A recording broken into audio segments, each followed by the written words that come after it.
seorang yang hendak menunaikan ibadah puasa, maka Allah Subhanahu wa taala memberikan pesan kepadanya juga kepada setiap muslim beriman yang hendak berpuasa agar tidak main-main dan menganggap ringan kesempatan Ramadan yang Allah berikan pada hidupnya, karena belum tentu nikmat itu akan diterima oleh setiap hamba atau mungkin bisa berulang di kesempatan yang berikutnya.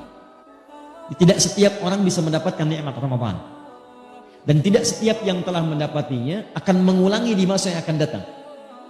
Karena itu para sahabat Nabi SAW begitu selesai kemudian mendapati Ramadan, maka banyak di antara mereka bahkan di penghujung Ramadan itu mengalirkan air matanya. Mereka menangis, berharap, ya Allah, kalau bisa jangan berhenti ya Allah, besok Ramadan lagi, lusa Ramadan lagi, pekan depan Ramadan lagi, kalau perlu setiap hari Ramadan ya Allah. Saking inginnya semua waktu itu Ramadan, dan kita diberikan kesempatannya, dan mereka tahu belum tentu tahun depan bisa berjumpa. Karena itu semua bermujahadah ketika akan tiba Ramadan. Dan begitu tiba Ramadan, maka kalimat la'allakum itu digunakan dengan sepenuh jiwanya, maksimal ibadahnya. Kata Ibnu Abbas radhiyallahu taala anhuma, saya belum pernah melihat Rasulullah semulia ini dalam ibadahnya, selembut ini dalam sedekahnya, sebanyak ini dalam pemberiannya, kecuali saat Ramadan. Sampai angin yang berhembus sepoi-sepoi pun itu kalah amalannya oleh Nabi. Nah, itu lembutnya angin itu kalah oleh lembutnya Nabi saat beraktivitas di bulan Ramadan. Lembut menghadapi orang-orang, sedekahnya bertambah, ibadahnya bertambah, interaksi dengan Qur'annya dan sebagainya. Dan orang-orang yang bukan Nabi, karena melihat Nabinya serius, mereka lebih serius lagi. Di gambarannya ini Nabi aja yang dijamin surga begitu serius, apalagi saya yang bukan Nabi yang belum jelas surganya. Maka kata Allah, seakan-akan dihadapkan kita di hadapan Allah untuk menumbuhkan kesungguhan kita dan menunjukkan bahwa Allah serius dengan itu. Kata Allah, kamu di hadapan kita, bukan orang lain. Ini bukan orang yang disebut, maaf, bukan orang yang di zaman Nabi, bukan orang di masa sahabat, bukan orang di masa tabi'in. Tapi kata Allah, la'allakum, kumnya masih ada di depan kita. Tatakun, kamu, tanpa batas. Kata Allah, kamu mesti serius ya, karena saya pengen kamu bertakwa. Kamu mesti berubah, kamu mesti jadi hamba yang taat.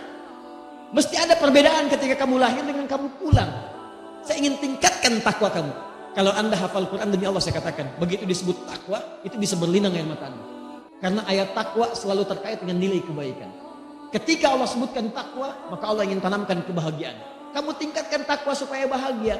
Jadi ketika anda dilatih takwa saat Ramadan, la'allakum tattaqun, supaya kamu takwa. Anda tanya, kenapa ya Allah? Kata Allah, saya pengen kamu bahagia. Ayo takwa. Wa may yattaqillaha yaj'al lahu makhraja wa yarzuqhu min haitsu la yahtasib. Ketika takwa meningkat kepada Allah, kata Allah, maka aku mudahkan hidupmu.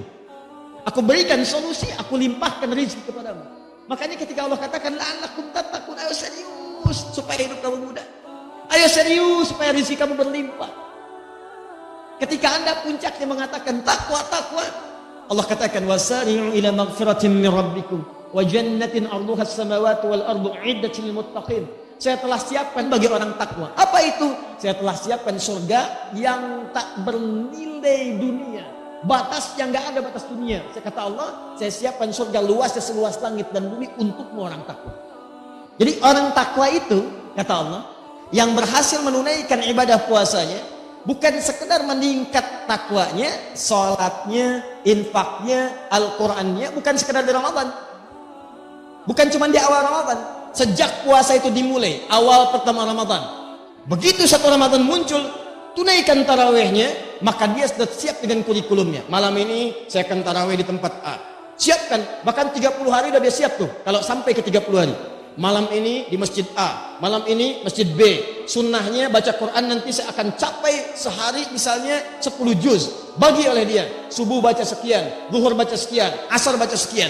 Begitu tiba malamnya, maka dimulailah present ibadahnya. Orang takwa sudah siap. Dan yang paling menarik bukan cuma present, continuous. Hari pertama, saf pertama. Hari kedua, saf pertama juga. Jadi meningkat terus, konsisten di situ.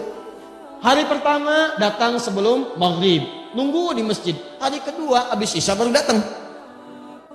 Nah, ini belum konsisten. Jadi kalau Anda ingin disebut dalam golongan yang ini mujahadah ini, yang serius ini dipertahankan sampai pertengahannya. Masya Allah, hari pertama, saf depan. Hari kedua, saf depan. Hari ketiga, saf depan. Hari keempat, saf depan. Hari kelima, saf depan. Sampai hari terakhir, saf depan. Nah, itu yang terbaik.